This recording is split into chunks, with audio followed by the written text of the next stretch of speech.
Salut à tous, content de vous retrouver pour cette vidéo YouTube. Aujourd'hui le soleil est de retour et ça fait du bien. Et on va faire une petite vidéo spécifique sur la taille des plants de tomates. Est-ce qu'il faut tailler, est-ce qu'il faut retirer les gourmands, qu'est-ce que ça fait, quels sont les intérêts. Et voilà, je vais essayer de vous expliquer un petit peu ce que je fais ici. Pour l'instant j'ai eu que très rarement du mildiou, jamais en serre. Donc voilà, c'est que c'est à peu près efficace et en tout cas chez moi ça fonctionne plutôt bien. Alors tout d'abord, vous voyez, là les plants de tomates se sont bien développés, ils se sont même dédoublés. Alors parce que moi, il y a un truc que je préconise vraiment, c'est surtout de ne pas tailler par temps humide.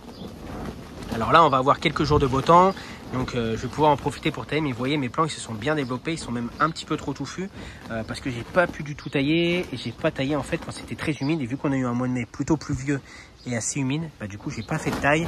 J'ai même laissé les gourmands, ce qui fait que certains sont assez gros. Même il y a des plants qui se sont divisés en deux. Donc voilà, je vais les laisser maintenant qui sont bien développés les gourmands. Mais je vais essayer de pincer tous les prochains qui vont arriver. Et alors, du coup, quelques explications. Alors, on peut laisser les gourmands. Par contre, si on laisse les gourmands, on va avoir vraiment un plant qui va se développer énormément, qui va être très touffu. Et si jamais vous avez planté assez serré, ça peut venir problématique parce qu'en fait, voilà, les feuilles vont rentrer en contact. Ça risque de faire un petit peu comme ici. Vous voyez, là, ce plant s'est énormément dédoublé, et ce qui fait que voilà, il est déjà en contact avec le plant d'à côté. Et si on laisse tous les gourmands partir, ouais, là, ça part un petit peu dans tous les sens. Voilà, il va y avoir, le plant il va devenir vraiment énorme. Il va y avoir beaucoup de concentration au niveau du feuillage. Et en fait, ce qui se passe, c'est que quand les feuilles se touchent comme ça va créer, quand elles vont se toucher entre elles, ça va créer des zones humides. Et voilà, ça peut devenir un risque en fait pour le développement des maladies type le mildiou, qui pourrait entraîner derrière la perte de nos récoltes. Alors, ce que je fais moi personnellement en serre, je viens tailler les gourmands. En fait, je vais laisser les plants se développer sur 2 à 3 branches principales. Et ensuite, tout le reste, je vais venir pincer. Si on laisse les gourmands, on va avoir plus de fruits. Par contre, ils risquent d'être un petit peu plus petits. Si on les taille, voilà, on va avoir des plus gros fruits. Mais voilà, il n'y a pas une incidence extrême sur la récolte. Ça ne va pas diviser la récolte par deux, par exemple, si vous enlevez les gourmands. Alors, pour les gourmands, quand ils sont petits comme ça, alors vous voyez, ça c'est un gourmand. On peut le pincer tout simplement en venant appliquer une petite pression ici. Voilà, donc là on a retiré le gourmand. On peut aussi couper au sécateur. L'idée c'est de faire une coupe assez propre. Et quand on va venir faire la coupe, on fait ça plutôt le matin de préférence. Voilà, je vais vous en montrer un autre. Voilà, vous voyez celui-là. Il y a plusieurs gourmands, donc on peut simplement venir prélever ici. Vous voyez, donc on a une petite plaie au niveau du plant. Alors voilà pourquoi il faut le faire le matin de préférence et par temps sec, parce qu'en fait cette petite plaie c'est une porte d'entrée éventuellement pour les maladies, c'est une blessure au niveau du plant, et si jamais vous faites ça par temps humide, ça va mettre plus de temps à cicatriser, alors que par une journée ensoleillée et chaude, ça va cicatriser rapidement, et voilà, ce qui va éviter derrière que le plant développe des maladies. Donc là vous voyez, on a des plants assez touffus, bien feuillus, bien verts, donc ça se développe plutôt bien, et ça c'est plutôt cool. Par contre, ce qu'on va pouvoir faire aussi, alors là je vous ai montré, on va tailler les gourmands, mais aussi on va tailler les feuilles dans le bas des plants, parce que vous voyez, on a déjà des plants qui sont assez chargés. On a même voilà les premières tomates qui commencent à se colorer. Et ce que je fais au niveau du feuillage, c'est que moi principalement je viens tailler en fait les feuilles qui sont à l'intérieur. Vous voyez, ça va buissonner, et vous voyez ici ça va faire des feuilles qui vont s'entremêler. Pareil, quand c'est humide, l'humidité reste entre les deux feuilles collées, et voilà, c'est là qu'on peut avoir en fait du mildiou, parce que voilà, l'humidité va rester entre les feuilles. Donc si je peux, je viens couper un petit peu ce qui est au centre, ce qui est un peu trop touffu au centre.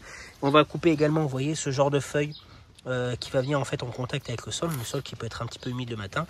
Et donc voilà, alors on n'est pas obligé de couper toute la feuille, vous pouvez éventuellement la raccourcir juste, mais juste la partie qui est en contact avec le sol par exemple.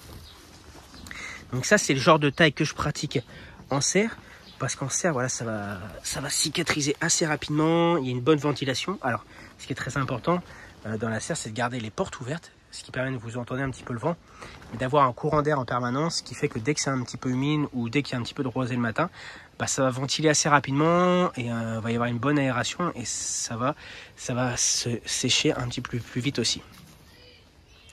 Alors vous voyez celui-là, voilà, les feuilles elles sont en contact avec le sol, donc ici on va venir couper. Et voilà un petit peu tous les plants qu'on a actuellement. Donc voilà, ça c'est plutôt très bien développé dans la serre. Je vais essayer de vous faire un petit tour là. Voilà, et vous voyez comme ceux-là on les a pas taillés, ils sont partis un petit peu dans tous les sens. Alors on a des belles tiges, hein. Mais il faut savoir, voilà, j'ai pas apporté purin, oui. Mais là on a un petit gourmand. Alors quand ils sont petits comme ça, c'est l'idéal, très facile à enlever. Et du coup, ça fait une toute petite plaie. Donc plus on peut les couper tôt, mieux c'est.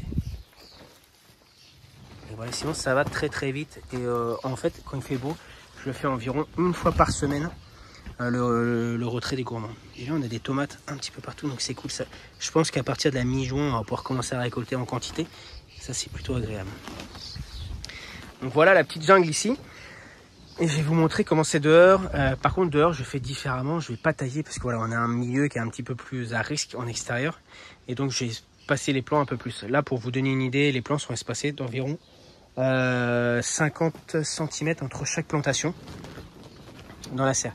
Et là, on a les plants. Donc voilà, je sais pas, il faut à peu près 1 mètre. Ça, c'est les plants de mi-février. Et là, les plants qui sont un petit peu plus petits, ici, on a les plants qui ont été faits mi-mars. Donc voilà, il y a un petit décalage entre les deux. Et sinon, il y en a qui font à peu près, bon là, ceux-là, ils font 1m30, 1m40. Ils commencent à se rapprocher de la hauteur de la serre, qui ont été plantés un petit peu plus tôt, là, c'était début février. Et quand on vient couper les feuilles des bas de plants, donc on prend toujours un sécateur bien nettoyé avant. Et on va aller faire un petit check des plants qui sont en extérieur. Alors, ce que je fais aussi, ce que je fais avec mes tomates, c'est que toujours je mets un petit plant de basilic avec, un petit plant d'œillet. Alors là, j'en ai pas, mais je crois que j'ai des œillets un petit peu de l'autre côté. Un peu là. Voilà, on a les petits poivrons, voilà, les œillets sont là. Donc ils se sont déjà bien développés ceux-là. Vous voyez ici un petit peu de basilic, enfin trio, donc on va avoir du pourpre, du génovese. Et là, là un petit peu de fleurs, toujours pour attirer les pollinisateurs. Et on va aller regarder les tomates dehors. Ici on a les tomates qui sont donc en extérieur. Alors vous voyez le développement il est un petit peu moins rapide, hein. Mais on commence quand même à avoir des petits plants qui sont pas trop mal. D'ailleurs ceux-là il va falloir que j'ai tuteur. On a des fleurs qui commencent à arriver, mais vous voyez il y a un petit peu moins d'avancement quand même que ceux qui sont dans la serre. Voilà, pas de traces de mildiou pour l'instant, heureusement. Mais voilà, en extérieur il y a toujours un risque. J'essaie de me mettre de l'autre côté par rapport au soleil.